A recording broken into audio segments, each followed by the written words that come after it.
Most Americans believe youth culture began with rock music, Hollywood, or the rebellious teenagers of the 1950s. But what if that story begins decades earlier? Today, we're opening a forgotten archive that challenges everything many Americans think they know about their own history. Because America's first generation obsessed with machines wasn't simply fascinated by automobiles. They were searching for something much larger, hidden inside photographs, newspaper columns, club records, and forgotten family albums. Another story quietly emerges. It is not simply the history of a machine. It is the history of how an entire generation began redefining friendship, freedom, and identity. Historians generally agree that automobiles transformed transportation. Yet many cultural historians argue they transformed something far less obvious: how young Americans imagined adulthood. Before we go any further, take a careful look at this photograph. At first, it seems ordinary, but one small detail changes everything. Notice their expressions. No one is looking at the automobile itself. They're looking at one another. Even in the earliest surviving club photographs, the machine often becomes secondary to the community surrounding it. That observation raises a much bigger question. Were automobiles really creating a new generation? Or were they simply revealing changes that had already begun beneath the surface of American society? To answer that question, we must return to an America where most young people had never owned an automobile. Yet many had already begun dreaming about one. At the beginning of the 20th century, owning an automobile remained a privilege. Yet dreaming about one had already become surprisingly democratic. Factory workers, farm boys, shop clerks, and college students all imagined the same open road. Long before engines reached their driveways, automobiles had already entered conversations, magazine illustrations, and youthful imagination. Culture often changes in the mind before it changes in everyday life. Across America, countless young people gathered after school, after work, or outside general stores, discussing machines they had never driven. Those conversations quietly built communities before the automobiles themselves ever arrived. This pattern appears repeatedly in surviving local newspapers. Clubs often began not with membership cards, but with conversations. Curiosity came first. Organization followed later. Shared curiosity slowly became shared identity. People who barely knew one another suddenly discovered they spoke the same language: horsepower, engines, roads, and possibility. If these gatherings sound like ordinary hobby groups, that's exactly what many adults believed at the time. But the evidence tells a much more complicated story. Parents noticed something unusual.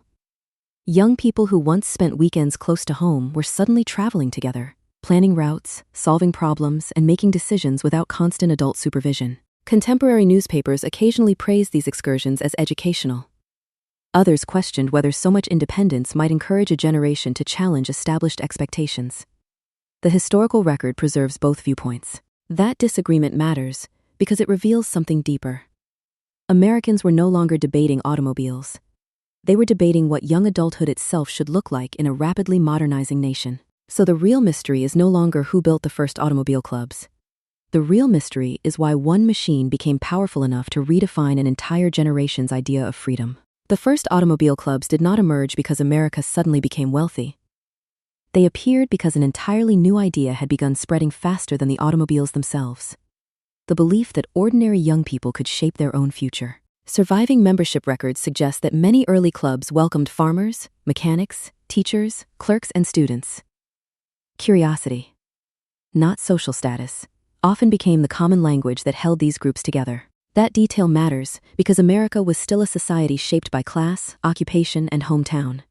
Inside these clubs, those boundaries often became less important than the willingness to learn together. Mechanical knowledge slowly became a new form of social currency. The person who understood the engine often earned respect, regardless of family background. That was an unusually modern idea for its time. Notice what's happening here. Nobody is asking who owns the largest farm or whose family has the most money.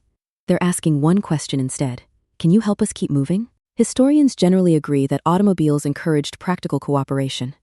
Whether they also reduced traditional class barriers remains debated. The evidence varies from one community to another, but the pattern appears often enough to deserve attention. Newspapers from the period reveal another fascinating detail. Reporters frequently described these clubs as respectable organizations. Not because they celebrated speed, but because they encouraged discipline, planning, and technical learning. Yet not everyone shared that optimism. Some editorials warned that too much freedom on unfamiliar roads might weaken parental influence over the next generation. The debate had already begun. Looking back today, It is easy to assume these arguments were really about automobiles. They were not. They were about independence, and who should decide when young Americans were ready for it. And that's where this story becomes surprisingly modern. Every generation eventually argues about technology. But underneath those arguments, they're usually debating something much older: freedom, responsibility, and trust. Every movement begins with a shared destination. But automobile clubs offered something even more valuable. They gave strangers a reason to trust one another long before they truly knew each other. Weekend excursions gradually became social laboratories. Every planned route required cooperation. Every unexpected breakdown demanded patience. Every successful journey strengthened relationships that might never have existed otherwise. Historians widely agree that these journeys helped expand social networks beyond neighborhoods and hometowns. For many young Americans, friendship was beginning to travel farther than ever before. Think about how unusual this was. A century ago, most friendships rarely extended beyond school, church, or family. These clubs quietly connected people who otherwise might never have met. Contemporary photographs repeatedly capture the same scene. Shared meals beside dusty roads, handwritten maps passed between strangers, and conversations that lasted long after the engines had cooled. These images reveal community as much as transportation. Notice what is missing from these photographs. There are no trophies, no racing crowds, no grand celebrations. The focus remains on conversation, preparation, and companionship. That distinction is important. Popular culture often remembers the automobile as a symbol of speed. Early club records suggest many young Americans first experienced it as a symbol of belonging. Several historians argue that these clubs quietly helped establish the traditions later associated with American road trips. Others caution that the surviving evidence varies by region. Even so, the similarities remain difficult to ignore. History rarely changes all at once. More often, it changes one ordinary weekend at a time, until those ordinary weekends become tradition. By the early 1910s, something remarkable had happened. Young Americans were no longer gathering simply because automobiles fascinated them. They were gathering because, for the first time, the journey itself had become the destination. Freedom is rarely accepted without resistance. As automobile clubs expanded, another story began appearing alongside them. One written not on country roads, but across newspaper editorials and dinner tables throughout America. Parents often worried less about the automobiles themselves than about where those roads might eventually lead. Distance meant opportunity. But it also meant less supervision than previous generations had ever experienced. Local newspapers reflected that uncertainty. Some praised these clubs for encouraging responsibility and technical education. Others questioned whether too much independence might weaken family authority. Both perspectives survive in the historical record. Whenever a new technology changes how young people spend their time, older generations almost always ask the same question: what kind of adults will this create? A century later, the question still feels familiar. Interestingly, very few surviving editorials criticized automobiles as machines. Instead, they questioned what happened after young people climbed inside them. Freedom, not horsepower, became the true subject of debate. That distinction reveals something important about American culture. New inventions rarely create social anxiety by themselves. They become controversial only after they begin changing everyday relationships. Historians generally agree that automobiles accelerated mobility. Whether they fundamentally transformed family relationships remains a matter of interpretation. The surviving evidence suggests the answer differed from one community to another. Yet one pattern appears again and again. The farther young Americans traveled together, the more confidently they returned home with stories, friendships, and experiences their parents had never shared at the same age. This may be the most overlooked detail of all. Automobiles did not simply shorten the distance between towns. They widened the distance between generations. And perhaps that explains why these clubs mattered so deeply. They were never only about automobiles. They became places where one generation quietly rehearsed a different version of adulthood before the rest of America fully understood it. Every culture develops rituals that quietly define how people belong. For automobile clubs, those rituals were surprisingly simple: planning routes, checking equipment, sharing meals, and leaving together before sunrise. None of these traditions seemed extraordinary at the time. Yet repeated often enough, ordinary habits slowly became cultural identity. America's future road trip tradition was beginning one quiet weekend at a time. Surviving photographs repeatedly show another remarkable pattern. Families were gradually joining these excursions. What began as youthful curiosity was becoming an activity shared across generations. Take another look at these photographs. Notice how the automobiles slowly move into the background, while the people move to the center. That shift tells us something history books rarely explain. Historians studying everyday life often remind us that culture is not created by inventions alone. It is created when people invent new routines around those inventions. That is precisely what these clubs appear to have done. Weekend outings slowly became expected events on community calendars. Invitations passed from neighbor to neighbor, often handwritten, long before telephones became common in rural America. Membership carried more than practical benefits. Wearing the same club badge quietly signaled trust, cooperation, and shared values. Symbols matter because they transform individuals into communities. Cultural anthropologists often describe rituals as repeated actions that strengthen belonging. Looking back, these clubs seem to fit that definition remarkably well, even if their members never used those words themselves. The badge wasn't valuable because of the metal it was made from. It mattered because it answered a deeply human question: where do I belong? By the middle of the 1910s, countless young Americans were no longer gathering because automobiles were new. They gathered because those weekends had become part of who they believed themselves to be. The machine had introduced them. The culture kept them together. Looking back, it is tempting to believe these clubs simply reflected a growing automobile industry. But the surviving evidence suggests something more profound. They were also reshaping how Americans spent their free time. Before automobiles became common, leisure often remained close to home. Front porches, church gatherings, local fairs, and neighborhood visits. The automobile quietly expanded the geography of everyday life. Roads connected places that had always existed but had rarely felt accessible. Distance began losing its emotional weight long before highways ever crossed the nation. Today, we measure distance in minutes. A century ago, Americans measured it in possibility. Every additional mile meant discovering people, landscapes, and ideas that had once seemed impossibly far away. Local businesses noticed the change almost immediately. Bakers, innkeepers, mechanics, and general stores increasingly welcomed travelers who would never have visited without reliable automobiles. Economic historians generally agree that improved mobility helped strengthen many local economies. Exactly how much early automobile clubs contributed remains difficult to measure, but contemporary newspapers frequently described increased weekend visitors. Once again, the automobile itself was only part of the story. Every new visitor represented another conversation, another friendship, and another exchange of local traditions. Roads carried culture as efficiently as they carried people. Cultural historians sometimes describe this period as the beginning of a more mobile social identity. Americans were gradually becoming accustomed to belonging in more than one place. Perhaps that's why these photographs still feel strangely familiar. We aren't simply looking at old automobiles. We're looking at the earliest version of something millions of Americans still do today: packing the car, inviting friends, and heading towards somewhere unknown. The destinations have changed. The highways have changed. Even the automobiles have changed. Yet the ritual remains remarkably recognizable. And that may be the strongest evidence that these clubs left behind something much larger than machines. Most cultural revolutions leave behind monuments. This one left behind habits. That is precisely why it became so easy to overlook. There was no official ceremony announcing the birth of American road trip culture. It simply spread from one family, one neighborhood, and one generation to the next, until it felt completely ordinary. Sociologists often observe that the strongest traditions are the ones people no longer recognize as traditions. They simply call them normal life. That's why these photographs matter so much. They preserve a moment before a new tradition became invisible. Once a habit becomes ordinary, people rarely remember who started it. By the First World War, automobiles had already become woven into everyday American life. Yet the culture surrounding them had quietly matured years earlier through clubs, friendships, and shared journeys. Historians generally agree that mass production made automobiles affordable. Cultural historians add another perspective.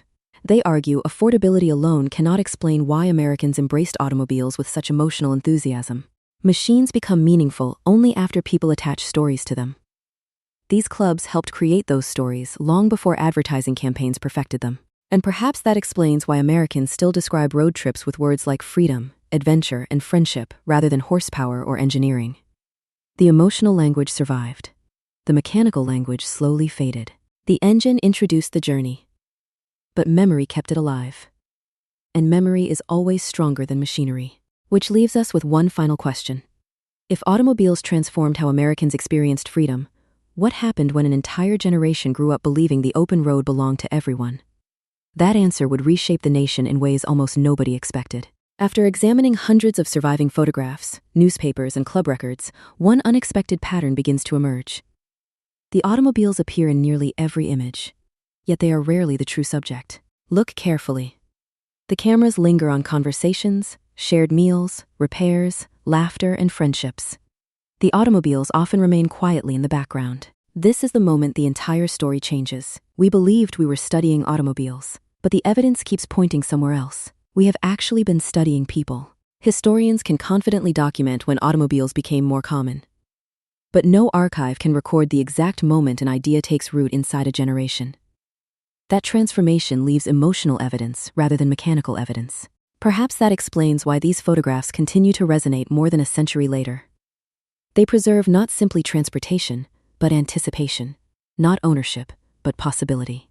Several cultural historians argue that automobiles became America's first widely shared symbol of self-directed mobility. Others suggest they merely accelerated social changes already underway. The historical debate continues, and perhaps that's the wrong question altogether. Instead of asking what automobiles changed, maybe we should ask what young Americans were already searching for before the engines ever started. Because throughout American history, each generation has embraced different technologies, yet they have often pursued remarkably similar dreams: independence, friendship, discovery, and the freedom to choose their own direction. The automobile happened to become the vehicle for those dreams during one remarkable chapter of American history. But the dreams themselves were always much older than the machine, which means the real invention wasn't the automobile. The real invention was a generation that believed the road ahead belonged to them. At the beginning of this journey, we asked a simple question: did automobiles create America's first youth culture? After following the evidence, the answer appears more complicated and far more interesting. The surviving records suggest that automobiles did not invent youthful independence. They gave that independence a visible shape, a destination, and, perhaps for the first time, a shared community. History often surprises us this way. We begin searching for the story of an invention, only to discover the story of the people who embraced it. Every generation inherits new technology. But technology alone never explains history.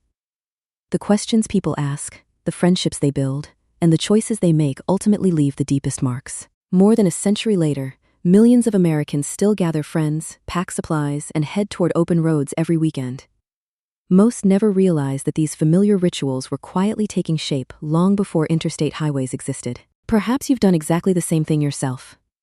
Packed the car, invited friends, driven without caring too much about the destination.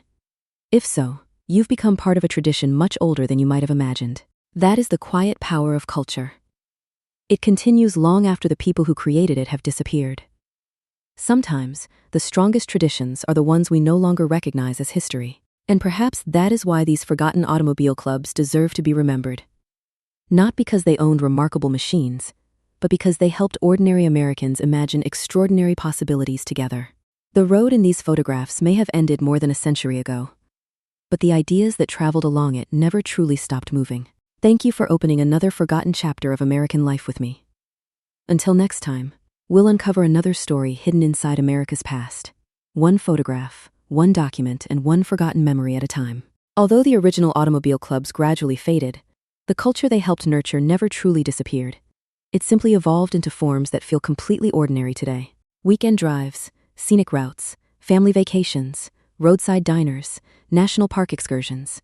These traditions emerged over many decades, but their earliest cultural foundations can already be seen inside the surviving photographs we have explored today. History rarely disappears. Most of the time, it simply becomes so familiar that we stop recognizing it. Sociologists often describe this process as cultural continuity. Individual generations change, but successful traditions quietly pass from parents to children until their origins become almost invisible. That may explain why Americans rarely ask where the idea of the weekend road trip actually came from. The ritual feels timeless, even though history tells us it had a beginning. Cultural memory does not preserve every name. Few people today remember the leaders of local automobile clubs, yet millions still repeat the customs those communities helped normalize. Perhaps that's the greatest compliment history can offer: to shape everyday life so completely that future generations no longer realize someone had to invent the tradition in the first place. Looking back, The most remarkable achievement of these clubs was not mechanical innovation. It was cultural imagination. They helped ordinary Americans believe that the road ahead belonged to everyone willing to travel it. That belief would eventually influence tourism, suburban life, national parks, roadside businesses, and even Hollywood's enduring fascination with the American road. Historians debate the scale of that influence, but few dispute that mobility became central to 20th century American identity. And that brings us back to where we began. We thought we were opening a file about automobiles. Instead, we uncovered one of the earliest chapters in America's lifelong relationship with freedom itself. History usually celebrates inventions by asking who built them first. Cultural history asks a different question. Who changed because of them? By that measure, the automobile becomes something larger than an engineering achievement. It becomes a mirror reflecting a nation eager to redefine itself. Machines never dream. People do. Every invention in history eventually becomes a story about human ambition rather than technology itself. America entered the 20th century, connected by railroads. It gradually entered the modern age, connected by roads, chosen one family, one friendship, and one weekend at a time. No government declared the beginning of American road trip culture. No single inventor planned it. Countless ordinary people built it together through repeated choices that eventually became tradition. Historians often remind us that culture is rarely designed from above. It grows from countless ordinary decisions repeated across thousands of communities until those choices begin defining a nation. That's why I love archival photographs. They preserve the ordinary moments that quietly become extraordinary decades later. Looking closely at these forgotten images, we discover that cultural revolutions rarely announce themselves. They usually arrive disguised as ordinary weekends, ordinary conversations, and ordinary friendships. That may be the most valuable lesson hidden inside this archive. The moments that reshape history often feel completely ordinary to the people living through them. 100 years from now, someone may study our photographs the same way we've studied theirs today. And they may discover that history was quietly unfolding in moments we hardly noticed ourselves. By the late 1910s, the automobile had become more than personal transportation. It was quietly redrawing the American landscape. Socially, economically, and culturally. Roads that once connected farms to nearby towns were beginning to connect regions, ideas, and communities that had rarely interacted before. Economists generally agree that improved mobility supported expanding regional commerce. Cultural historians point to something equally important: the growing exchange of local traditions between distant communities. Notice how every road connects more than places.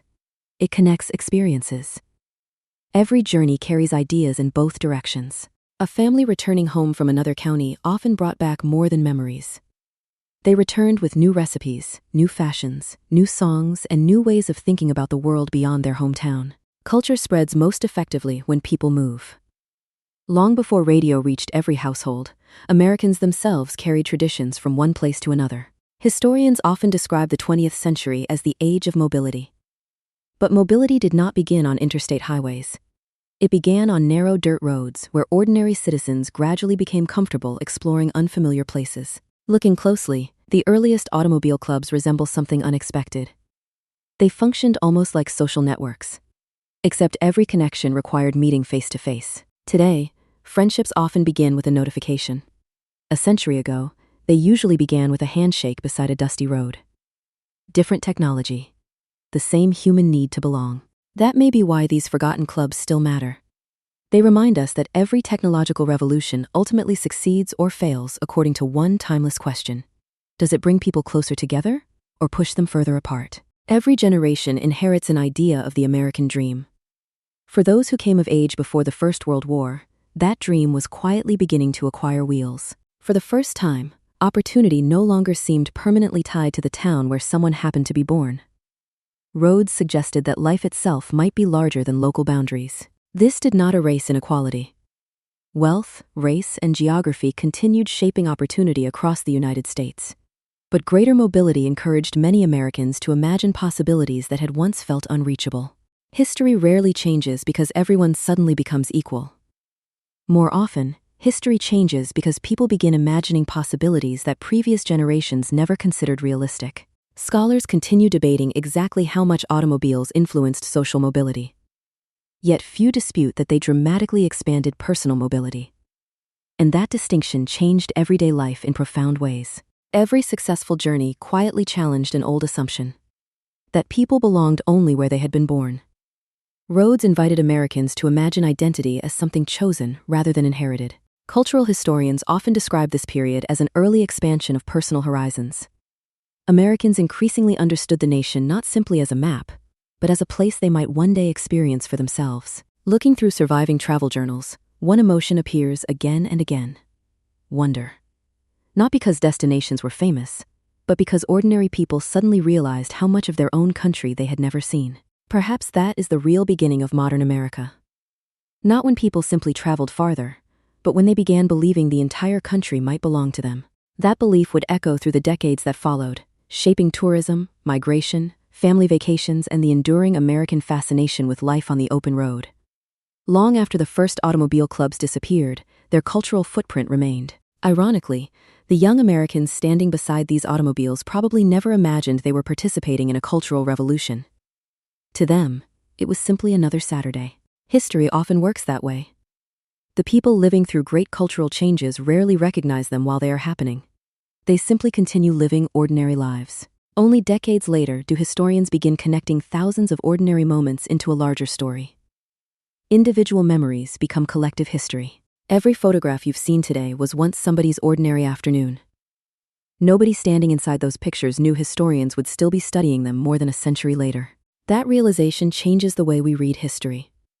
Instead of searching only for famous inventors or political leaders, we begin noticing the countless ordinary people who quietly reshaped American culture together. Cultural history rarely belongs to one remarkable individual.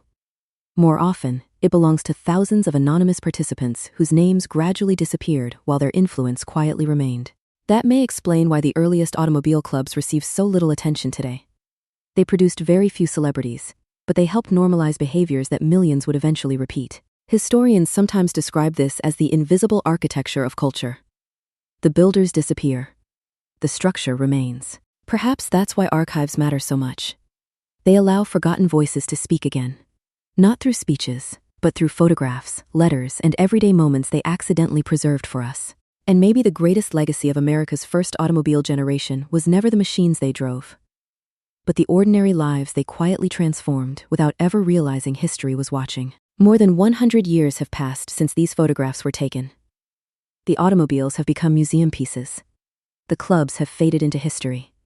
Yet the questions they raised have never disappeared. Every generation eventually encounters a new technology that promises greater freedom. And every generation must decide what that freedom should be used for. The automobile was never the last technological revolution. It was simply one of the first to reshape everyday American culture on a truly national scale. Perhaps that's why this story still feels so familiar. The machines change.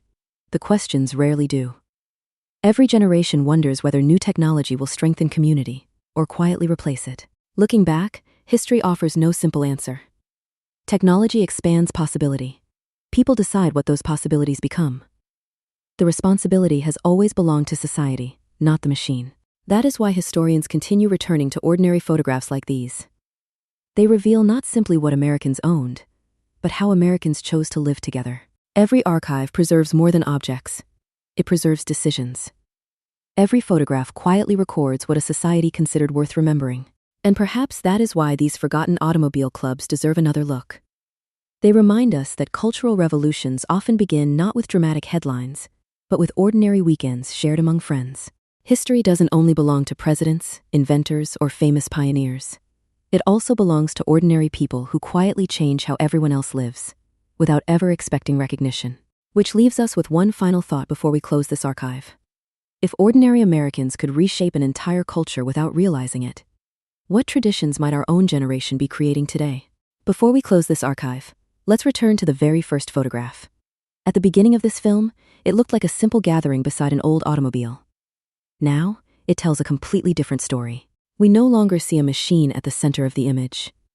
Instead, we notice friendships, curiosity, confidence, and a generation quietly imagining a future larger than the one they inherited. Historians often describe archives as collections of evidence.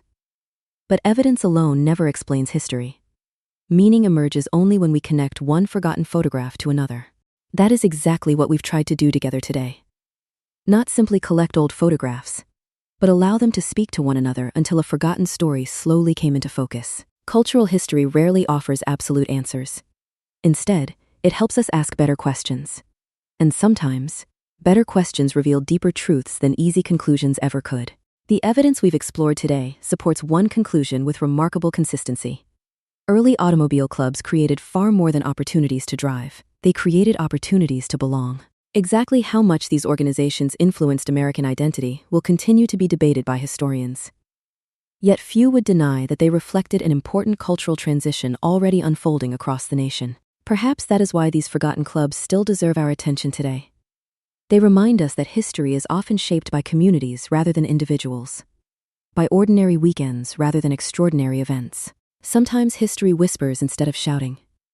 If we only listen for dramatic moments, we'll miss the quiet ones that changed America just as deeply. And perhaps that quiet transformation is the most enduring legacy hidden inside every photograph we've explored together today. At first, we thought this documentary would explain the history of early automobile clubs.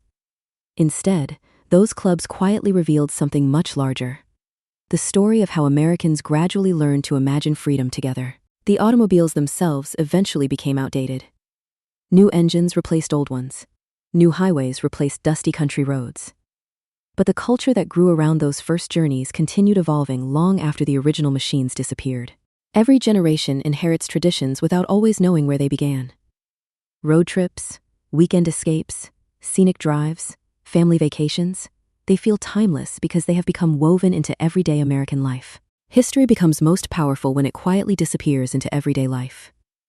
Once a tradition feels ordinary, we rarely stop to ask who created it, or why it mattered in the first place. Looking back across more than a century, one conclusion feels difficult to escape. These clubs were never remembered because of extraordinary machines.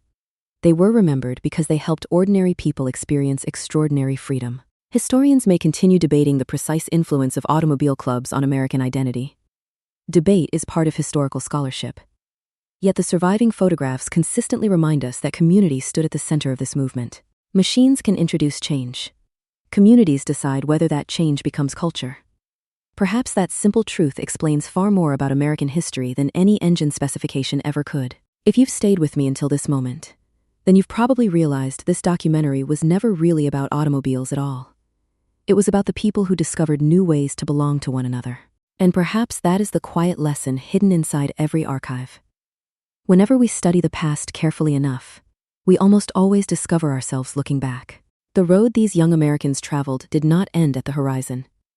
In many ways, it still stretches beneath every journey taken across the United States today. More than a century has passed since these photographs were taken. Most of the people inside them are gone. Their automobiles survive only in museums, private collections, and faded family albums.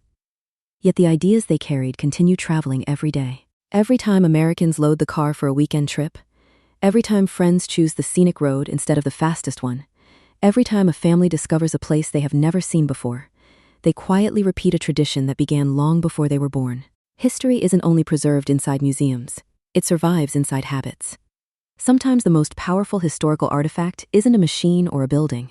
It's a tradition that millions of people continue without realizing where it began. Looking back through every document, photograph, and newspaper we've explored together, one conclusion remains remarkably consistent. Early automobile clubs were never simply organizations for motorists. They became communities where modern American ideas about freedom, friendship, and exploration quietly matured. Historians will continue debating exactly how much influence these clubs had on American society. Debate is part of honest scholarship. But the surviving evidence consistently reminds us that culture is rarely built by inventions alone. It is built by people choosing to live differently together. When we opened this archive, we were searching for the story of an automobile. Instead, we discovered the story of a generation. And perhaps that's the greatest lesson every archive can teach us. The objects change. Human hopes rarely do. The next time you see an old photograph, pause for a moment. Look beyond the obvious subject. Because somewhere in the background, history is often quietly revealing what truly changed the world. Thank you for joining me inside another forgotten chapter of American history. If you enjoy exploring the hidden stories behind everyday American life, consider subscribing to American Time Capsule. Until next time, we'll open another archive, uncover another mystery, and discover how ordinary people quietly shaped an extraordinary nation.